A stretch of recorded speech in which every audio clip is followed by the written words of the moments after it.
Esto es México hoy. Pero siempre, detrás de todo gran país, existe una gran historia.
El mundo está reportando sobre un presunto fraude en México.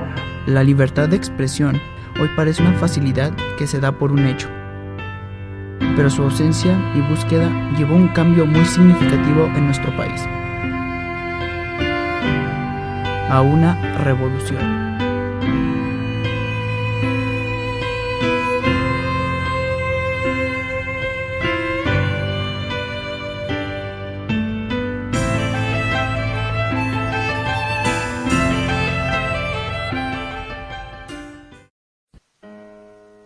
El 15 de diciembre de 1883 se proclamó una ley, la cual estipulaba que aquellas tierras que no estuvieran siendo explotadas o que estuvieran de ociosas pasarían a ser parte del Estado para su venta posterior a inversionistas nacionales o extranjeros.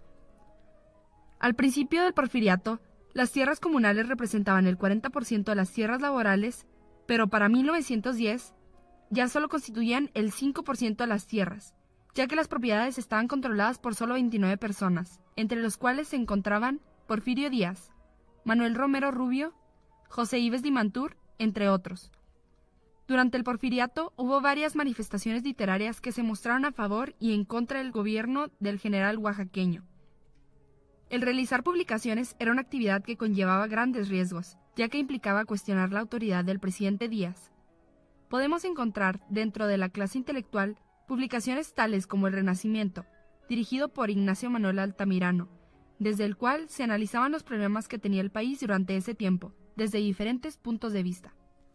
Habían varias publicaciones que apoyaban las ideas y acciones del presidente Díaz, tales como La Libertad, El Universal, El Siglo XIX, El Partido Liberal, La Patria y El Imparcial. Sin embargo, había publicaciones que iban en contra de la autoridad de Díaz y que eran difundidas en secreto. Llegaron a tener una audiencia muy alta, de hasta 25,000 ejemplares repartidos. Estas publicaciones esparcían las ideas liberales y de anarquía, que también fueron un factor influyente en los levantamientos que se dieron en esa época. Algunos ejemplos de estos diarios fueron el diario Regeneración dirigido por los hermanos Flores Magón y el Diario del Hogar, aunque los dirigentes de este tipo de periódicos eran perseguidos por las autoridades, asesinados, encarcelados o exiliados. En 1891 se reportó que en Tomochic, Chihuahua, los ciudadanos decidieron no obedecer a la autoridad del jefe político del pueblo, Joaquín Chávez, ya que lo acusaban de haber robado figuras religiosas de la iglesia local. Después, a este pueblo se le impuso una autoridad la cual no fue elegida por la sociedad, y se cambió la ruta de comercialización de los metales que se obtenían en el poblado. Esto causó el enfado de la gente, quienes se levantaron en armas. Para combatirlo, se enviaron a las fuerzas federales. Al término de varios enfrentamientos, se comenzaron a realizar negociaciones con la gente y en 1892 se llegó a una tregua que no duró, debido a los constantes abusos de las autoridades, lo cual causaría un nuevo levantamiento. El 20 de octubre de 1892, 2,000 soldados se enfrentarían a 150 rebeldes. En esta batalla, las fuerzas federales sufrieron alrededor de 300 bajas. La batalla duró hasta el día 22, cuando los rebeldes restantes se atrincheraron en la iglesia del pueblo, y el 27 de octubre el jefe militar de las fuerzas federalistas mandó quemar las casas para evitar su repoblamiento, y además ofreció un indulto a los rebeldes, pero estos lo rechazaron y fueron fusilados conforme fueron abandonando la iglesia. Otras huelgas y levantamientos surgieron al final del Porfiriato, y estos serían factores decisivos para el inicio de movimientos armados posteriores. El 1 de junio de 1906, en la mina de Cananea, en el estado de Sonora, situada en la frontera con Estados Unidos, más de 2.000 trabajadores de la mina mostraron su inconformidad por medio de una huelga, exigiendo mejores salarios y mejores condiciones de trabajo. Estos fueron impulsados por las ideas que habían sido publicadas en el periódico Regeneración de los hermanos Flores Magón. Esta huelga fue reprimida por el ejército federal cuando acribilló a los obreros junto con sus mujeres y niños, además de que los líderes del movimiento fueron encarcelados y llevados a San Juan de Ulúa, Veracruz. Otro movimiento fue el de los obreros textiles en diciembre de 1906, que se llevó a cabo en Tlaxcala, Veracruz, Puebla y el Distrito Federal. En esta huelga, los trabajadores exigían mejores condiciones de trabajo, pero los empresarios no querían ceder a las peticiones de los obreros, por lo que estos pidieron la intervención del presidente Díaz, quien se declaró a favor de los empresarios. Podemos notar que el fallo emitido por el presidente Díaz molestó a los obreros de Río Blanco en Veracruz, y ellos también se declararon en huelga en enero de 1907, lo que produjo un violento enfrentamiento entre los trabajadores y los empleados de la fábrica, en el cual hubo un saldo de 800 obreros asesinados y 200 encarcelados. Para 1907, México atravesó una época muy difícil, ya que se presentaron varios problemas en el gobierno de Díaz, que provocaron la desconfianza de Estados Unidos, debido a que el régimen de Porfirio no podía resolver estos problemas, los cuales fueron la disminución de la producción agrícola debido a la falta de lluvias, lo que eventualmente daría un descenso en las exportaciones, en la producción interna y en la proliferación de problemas internos con los bancos e instituciones financieras debido a la falta de liquidez. Para buscar una solución, el ministro de Hacienda, José Ives Limantur, tomó acciones para darle estabilidad al mercado mexicano.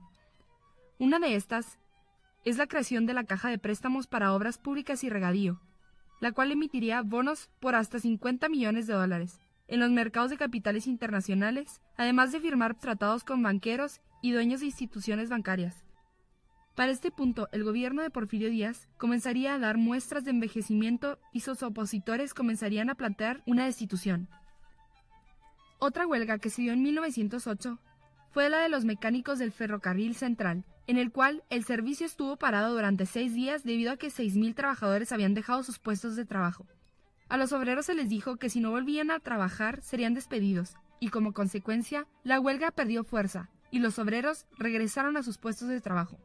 Además, en mayo de 1908 se dio la huelga textil de Atizapán, en la cual los obreros dejaron de trabajar pidiendo mejores condiciones de trabajo, aparte que pararán los abusos de los patrones. La huelga duró 20 días. Fue declarada ilegal, provocando que los obreros desertaran de su objetivo y regresaran a trabajar. Por otro lado, en 1908 se le realizó una entrevista a Porfirio Díaz por parte de la revista Pearson's Magazine.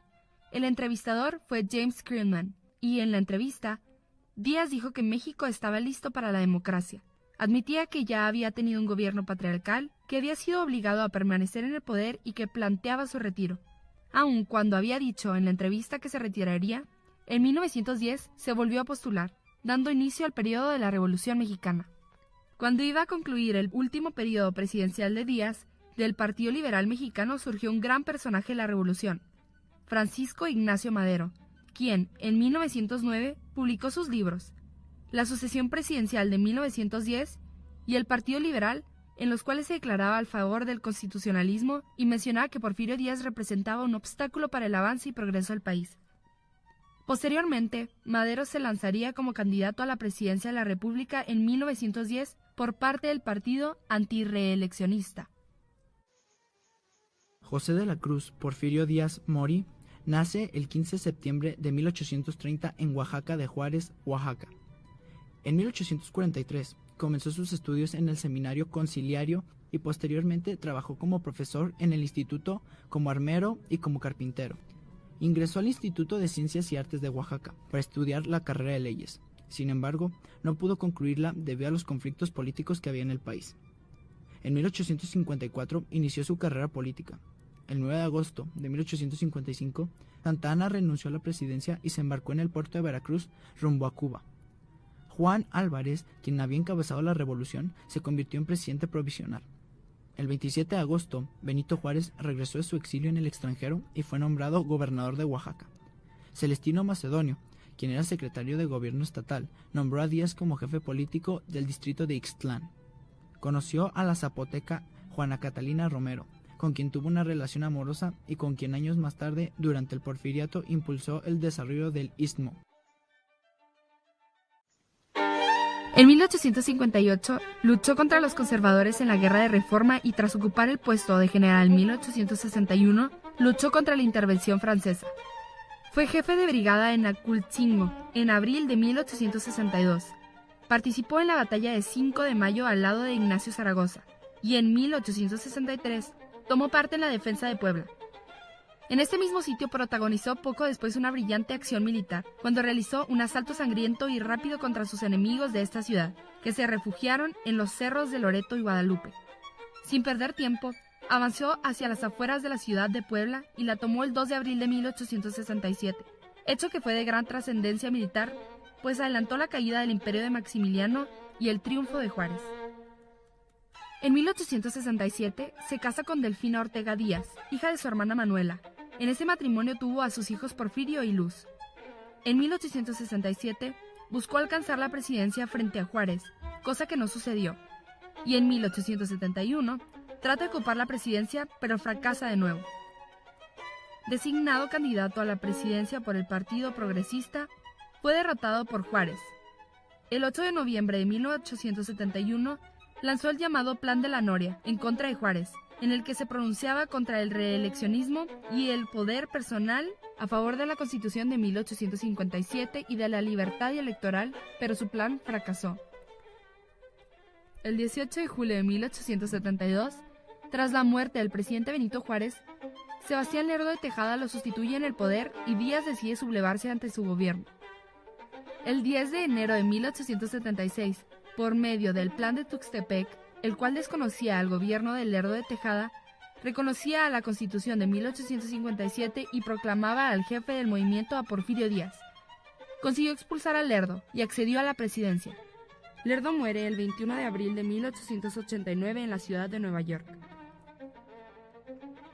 Porfirio Díaz tomó posesión oficialmente como presidente el 5 de mayo de 1857 y al triunfar en unas elecciones convocadas por el presidente interino, Juan Méndez, y una de las primeras acciones de Díaz fue prohibir la reelección de los presidentes al término de gestión, tal como se establecía en el Plan Tuxtepec. El primer periodo de gobierno de Díaz abarcó de 1877 a 1880. Durante este primer periodo del gobierno, Díaz logró la consolidación del poder militar, y un ejemplo fue mediante la creación de las temidas guardias rurales, que eran grupos paramilitares que tenían la autoridad de suministrar justicia en el campo mexicano. Porfirio Díaz trató de evitar los problemas con los conservadores y buscó que lo apoyaran. Para esto, toleró las posesiones y las prácticas de la Iglesia, dándole a ésta el poder económico que habían llegado a tener con Maximiliano de Habsburgo y con Agustín de Iturbide. Díaz no toleraba las sublevaciones y castigaba a aquellos que se opusieran a conspirar contra él. Un ejemplo fue en 1879, cuando se le informó a Díaz que un grupo de 9 comerciantes conspiraban en su contra y él dijo la frase, «Mátalos en caliente». Mediante la consolidación del poder militar durante su gobierno, Díaz logró la primera transición política pacífica en 25 años. Para 1880 resultó electo como presidente Manuel González, quien era compadre de Porfirio Díaz. Él gobernó de 1880 a 1884, y al final de su gestión, Manuel González logró modificar la Constitución y quitar la ley que prohibía la reelección de los presidentes, con lo cual seguiría una serie de reelecciones para Porfirio Díaz, en las cuales habría grandes cambios políticos, sociales y económicos que llevarían a posteriores movimientos armados.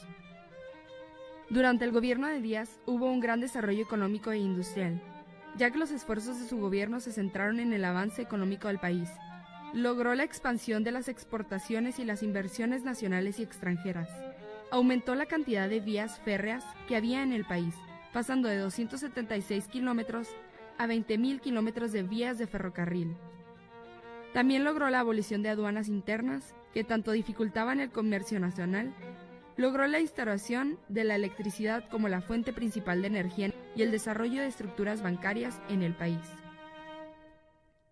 Porfirio Díaz negoció la deuda extranjera con Estados Unidos, exhortándolos a invertir en la industria nacional, y así, Estados Unidos podría ir pagando la deuda que había contraído por las indemnizaciones debido a la invasión de 1848.